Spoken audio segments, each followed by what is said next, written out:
Hola, mi nombre es Patricia Magnelli. Actualmente soy directora de la carrera de la licenciatura en óptica oftálmica en la Universidad de Morón. La Universidad de Morón se encuentra en Argentina, en la provincia de Buenos Aires, en la ciudad de Morón. Soy docente en esa casa de estudios de diferentes asignaturas, entre ellas la de adaptación de lentes de contacto. Y conjuntamente con la profesora titular, Cristina Ferriot, preparamos esta presentación para mostrarles la importancia de medir y examinar las curvas corneales. Contamos con diferentes elementos para poder hacerla, con diferente instrumental. Entre ellos está el tomógrafo de coherencia óptica, que todos lo quisiéramos tener porque realmente sirven para observar muy bien la córnea y poder adaptar lentes esclerales. Esta imagen que tenemos acá es un examen de la cámara anterior. También contamos con perfilómetros. Este topógrafo corneal va a evaluar la córnea y la esclera aproximadamente 15 milímetros, también ideal para adaptar lentes esclerales. Tenemos aquí el autoqueratorrefractómetro. El autoqueratorrefractómetro también refleja una imagen sobre córnea y mide aproximadamente de 9 milímetros o más la superficie corneal. Es muy importante no delegar la toma de estas medidas corneales a cualquier persona que no sea idónea en la materia. ¿Por qué? Porque va a poder perderse, ¿no? Tenemos que observar muy bien lo que se refleja en córnea. Aquí en esta imagen estamos observando esos anillos de plácido que están distorsionados. Y si nosotros apretamos solamente, retiramos el papel, no vamos a observar en qué superficie estamos trabajando. Entonces aquí podemos ver la distorsión de estos anillos de plácido y poder evaluar por qué tiene esa distorsión. También hay autoqueratorrefractómetros manuales, ideales para campañas visuales, para utilizar con los niños y para personas con movilidad reducida. Observen estos discos de plácido reflejados en córnea y se van a ver perfectos, bien parejos. Otro de los elementos también muy importantes para medir y examinar curvas corneales es el topógrafo corneal. Hay anillos de plácido también reflejados en córneas y estos topógrafos miden a partir de 9 milímetros la superficie corneal. Existen modelos actualmente con una alta tecnología que son especiales, fabulosos. Y tenemos a los tradicionales queratómetros y oftalmómetros, el queratómetro de Helmholtz y el oftalmómetro de Hubble. Ellos sí miden 3 milímetros o 4 milímetros la zona central de la córnea. Se toman medidas de los dos meridianos principales, siempre el horizontal y el vertical. Y de ahí podemos determinar y evaluar y medir las curvas corneales. Todos los instrumentos van a trabajar con un índice. Ese índice de refracción está calculado, va a depender del aire, de la córnea y del humor acuoso. El índice de refracción, repito, es 1,3375 para todos los equipos. Y siempre podemos hacer la conversión de los milímetros a dioptrías o de las dioptrías a milímetros. Y para hacer esta conversión utilizamos la fórmula tradicional de el radio es igual a n-1 sobre la potencia o la potencia es igual a n-1 sobre el radio. Y ahí en los ejemplos tenemos que un radio de curvatura de 45 milímetros, dioptrías, perdón, ¿cuántos milímetros son? 0,3375 dividido 45 va a ser igual a 0,075 por 1000 para pasarlo a metros y el resultado final es 7,50 milímetros. El ejemplo siguiente es de un radio de curvatura de 7,80 milímetros. ¿Cuántas dioptrías son? Y ahí podemos aplicar la fórmula y vamos a ver que es 43,28. 43,28 dioptrías es igual a 7,80 milímetros. Y de ahí podemos calcular. En todos los equipos se trabaja con este índice. En el queratómetro de Helmholtz podemos tener este equipo con lectura externa. ¿Qué encontramos aquí? Encontramos dos ruedas a los costados del anteojo telescópico, una que nos van a dar la medida horizontal y otras que nos va a dar la medida vertical. En la imagen central podemos observar que los círculos que están reflejados en córnea, uno fijo y dos móviles, van a trabajar, tenemos que llevar a la coincidencia los signos más y los menos que vemos para poder hacer, y ahí leemos la rueda. En la rueda, la imagen de la derecha, observamos que es la rueda donde nos va a dar el valor horizontal, que equivale 42 dioptrías de un lado, lo podemos observar, y del otro lado estamos observando que es 802 milímetros. Y ahí tenemos lectura externa. Pero también podemos tener el equipo con lectura interna, y nos va a dar, en el círculo luminoso verde encontramos la medida horizontal y la medida vertical. Y se van a reflejar en córneas, como vemos, un círculo móvil que sería el vertical, otro círculo móvil que nos va a dar la medida horizontal, un círculo fijo, y estamos observando en el medio el testigo. Ese testigo que en este equipo son dos círculos concéntricos. Y llevamos a la coincidencia los signos más y los signos menos. Cada equipo lo tenemos que estudiar, evaluar para poder determinar cómo se mide, porque todos tienen alguna pequeña diferencia.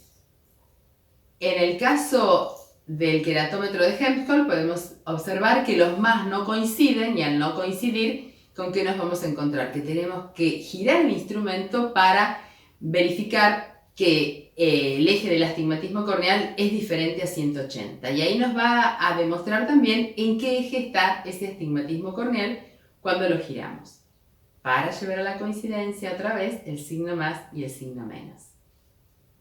Y en el oftalmómetro de Hubble mide también entre 3 y 4 milímetros la zona central de la córnea. Se van a tomar medidas de los dos meridianos principales. De la otra forma teníamos una rueda para el horizontal, una para vertical. Aquí tenemos que orientar las imágenes reflejadas en córneas. En este caso, dos escaleras dobles y dos rectángulos para poder tomar la medida horizontal. Y la medida vertical la estamos observando girando el aparato.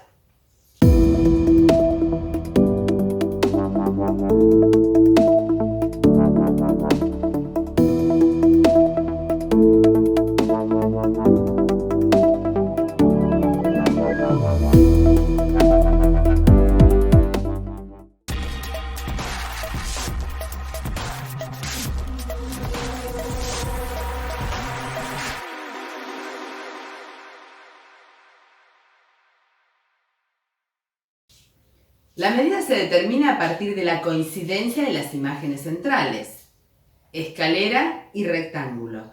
Acá lo vemos duplicado por el anteojo telescópico, tiene un prisma de Wallström. Y ahí vamos a ver en la imagen de la izquierda la medida horizontal y en la derecha la medida vertical. Las dos imágenes centrales, en la primera imagen vemos que están alejadas. Lo que tenemos que hacer es juntarlas, y ahí estamos tomando la medida horizontal. Ahí llevamos a la coincidencia no solo la escalera y el rectángulo, sino también la línea central. Todo tiene que coincidir. Cuando las imágenes se superponen, se observan una sensación de blanco, como lo ven en la última imagen. Y en este caso, ¿qué pasó? Se está midiendo el astigmatismo corneal, que es diferente a 180. ¿Por qué? Porque podemos coincidir las imágenes centrales, pero no podemos coincidir la línea central. Y de esa manera tenemos que girar el instrumento para determinar en qué eje está el astigmatismo corneal. Y fíjense en la segunda imagen, en la imagen de abajo, que estamos midiendo una superficie cóncava. ¿Cómo nos damos cuenta de eso? Porque en lugar de reflejarse escalera a escalera, estamos viendo rectángulo, rectángulo, escalera y escalera. Y ahí es cuando medimos una superficie convexa, como por ejemplo medir la base de las lentes de contacto. Algo que tenemos que realizar siempre es la calibración del instrumento para tener unas medidas correctas. Esa calibración tenemos dos, una calibración gruesa y una calibración fina. La calibración gruesa la realizamos con el ocular. Entonces giramos el ocular hacia el lado izquierdo. Al girar para el lado izquierdo nos vamos a brindar potencia positiva. y así relajar nuestra acomodación, la acomodación del examinador. De ahí comenzamos a ver el testigo nítido cuando giramos hacia la derecha. Al girar hacia la derecha vemos el testigo nítido y la primera imagen nítida de ese testigo es ahí donde vamos a dejar el instrumento, donde vamos a dejar el ocular, ahí no lo tocamos más.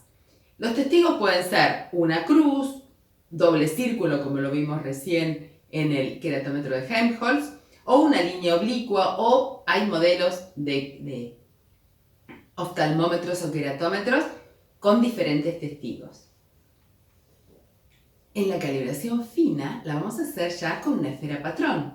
Y ahí vamos a tener esa esfera con diferentes radios de curvatura. Un ejemplo, hay radios de curvatura de 40, de 45, de 49, evaluando diferentes curvas, y de esa manera tenemos que colocar la escala del instrumento en el valor de la esfera conocida y ahí verificar que estén en coincidencia. Si yo coloco la escala en el valor de la esfera conocida y veo que no están en coincidencia los círculos, los más, los menos, lo que sea el instrumento, en caso de no coincidir, ya el instrumento no está calibrado y debo mandar a calibrar, porque si no las medidas me van a dar mal. Indicaciones también para tomar las medidas. El examinado tiene que estar en posición correcta, la mirada fija al objetivo y mucha atención cuando observamos que hay un movimiento involuntario. Ese nistagmus que tienen las personas se lo vamos a incrementar aún más si lo ocluimos el ojo con algo oscuro. Lo vamos a tener que ocluir con un Provine esmerilado o con un cristal positivo alto para no exagerar, que no exagere y que no se mueva demasiado ese ojo. Sino buscar también una posición de bloqueo. Hay muchos nistagmus que con solo hacerle girar la cabeza observamos de que el movimiento es menor y ahí aprovechar como para realizar la medida correspondiente. Observen la importancia de examinar la córnea. Se pueden detectar estos pequeños nistagmus en las imágenes reflejadas y ahí hacer la derivación correspondiente para evaluar ese nistagmus. Es muy importante registrar los radios de curvatura en la ficha, en la historia clínica debemos tenerlos cada vez que se los tomamos para poder llegar a ver si hay algún cambio. Y vamos a medirlos, vamos a registrarlos, un meridiano horizontal más el eje, el meridiano vertical más el eje, como el primer ejemplo.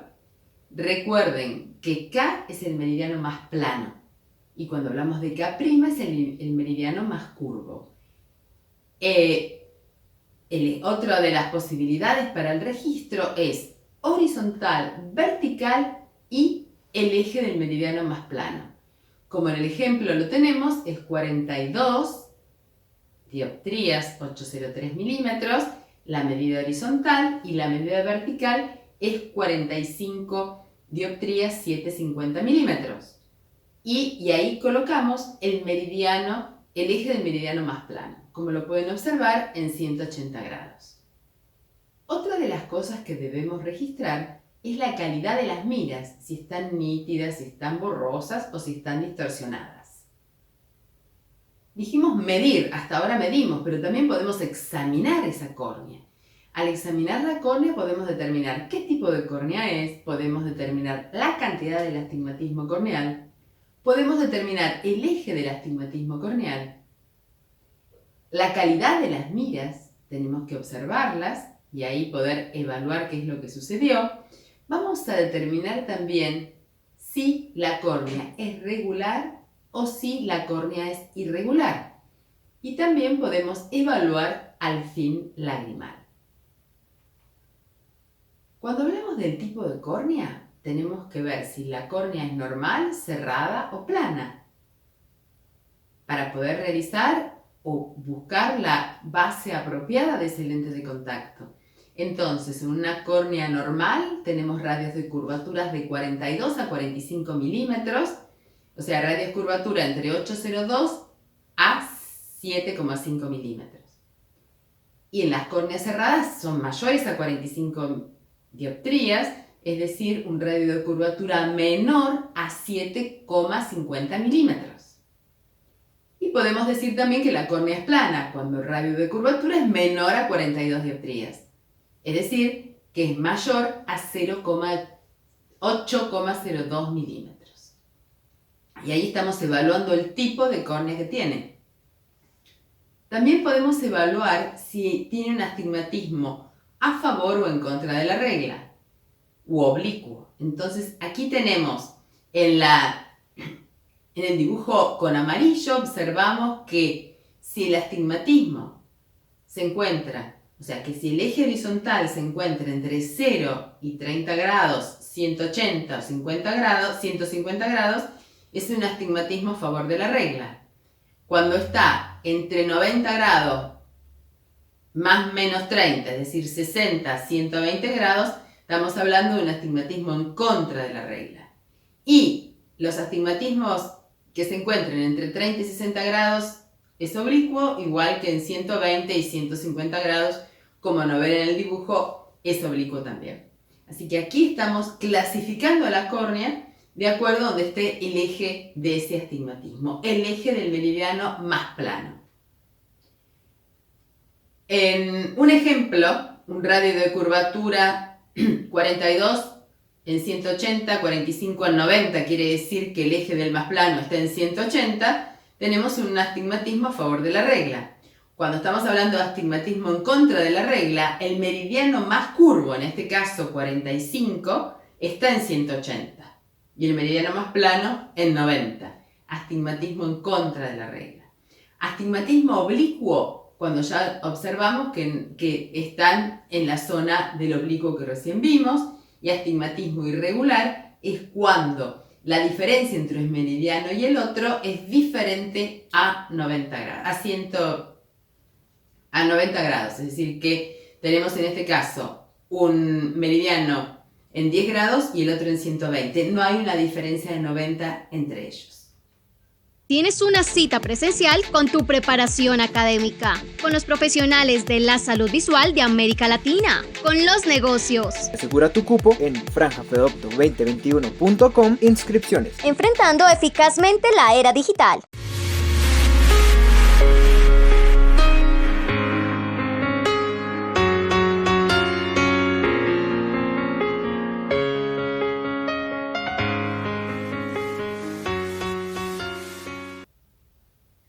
En este caso vamos a analizar prescripciones y podemos ver que una prescripción con un cilíndrico negativo en 180 grados más menos 30 tenemos que es un astigmatismo a favor de la regla. Cuando tenemos una prescripción con un cilíndrico negativo en 90 grados vamos a sospechar ahí que hay un astigmatismo en contra de la regla. Y cuando hay un astigmatismo en la prescripción corregido, negativo, 40 grados más menos 30, estamos hablando de un astigmatismo oblicuo. Otra de las clasificaciones también vemos la cantidad de astigmatismo corneal. ¿Cuánto astigmatismo corneal tiene esa persona? La córnea tiene un poder positivo. La luz llega a la retina por superficies convexas, ¿verdad? Y lo vamos a neutralizar con una prescripción negativa con el eje del meridiano más plano. Tiene que quedar bien claro eso, la neutralización del astigmatismo corneal con un cilíndrico negativo con el eje del meridiano más plano. Por ejemplo, el primer ejemplo que tenemos es 42 dioptrías, 8,03 milímetros en 180 grados. El meridiano horizontal y el meridiano vertical estamos hablando de 45 dioptrías, 7,50 milímetros en 90 grados. ¿Qué tenemos? Un astigmatismo corneal de ¿cuánto? La diferencia que hay entre 42 y 45 son 3 dioptrías. La córnea sería positiva en 180 grados, que es el meridiano al más plano. Y lo vamos a neutralizar con una prescripción de cilíndrico negativo en 180 grados, como vemos este primer ejemplo.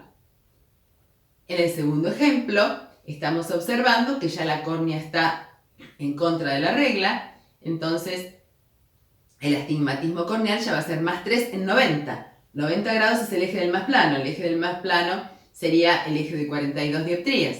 Y ahí se va a neutralizar con una prescripción de cilíndrico -3 en 90 grados.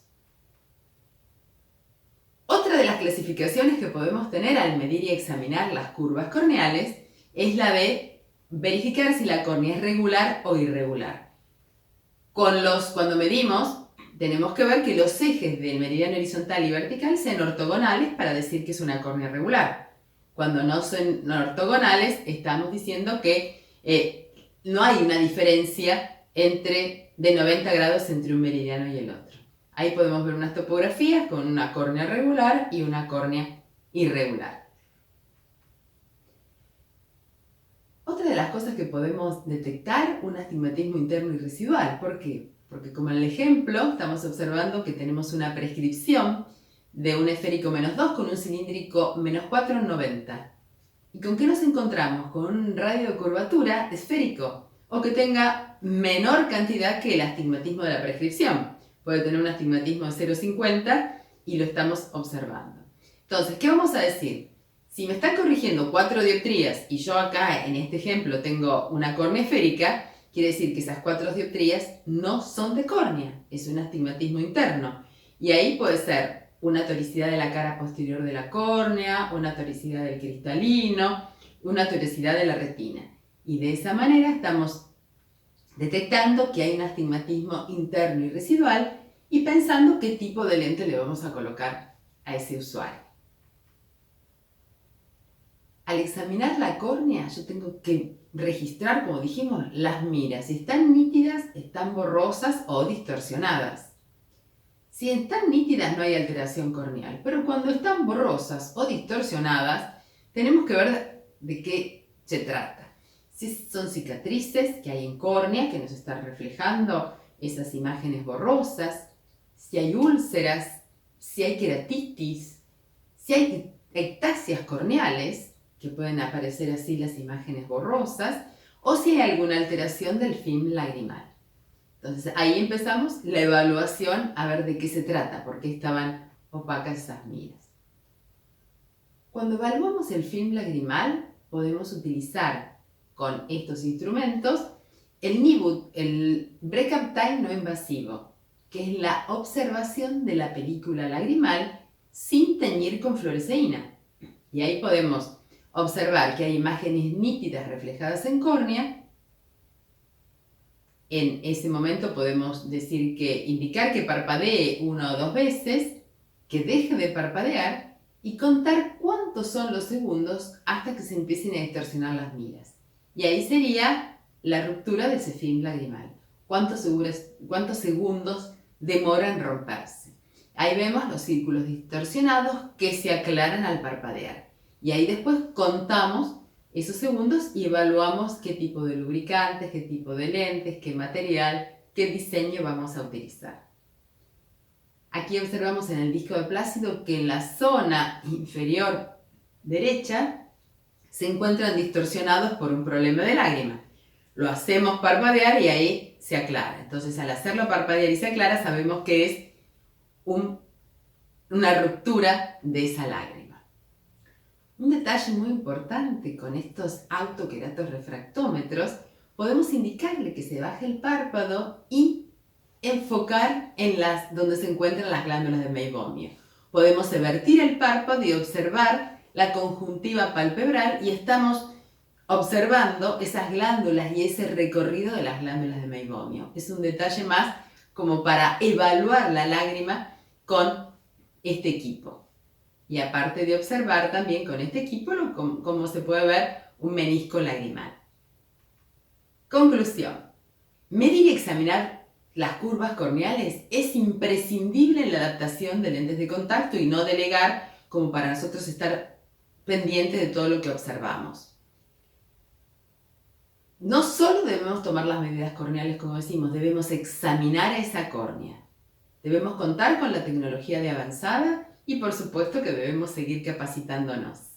Muchas gracias, Clas, por el espacio que nos dieron para poder hacerlo.